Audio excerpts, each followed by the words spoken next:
अखन अहाँ सब सुन रहल छी अमचन म्यूजिक के शानदार प्रस्तुति।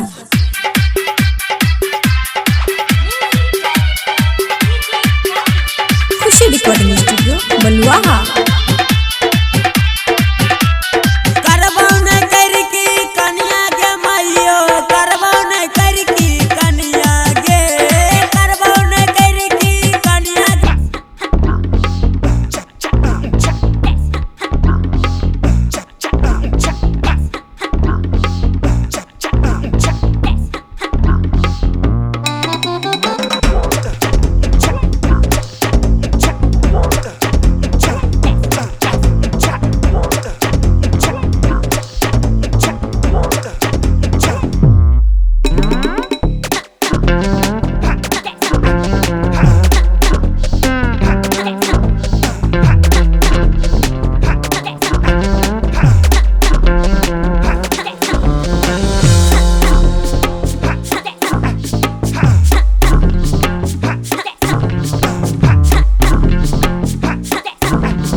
करिया न कोनो मन मर्जी गे हमरा कनिया चाहिए बेजर के तू करिया न कोनो मन मर्जी गे हमरा कनिया चाहिए बेजर की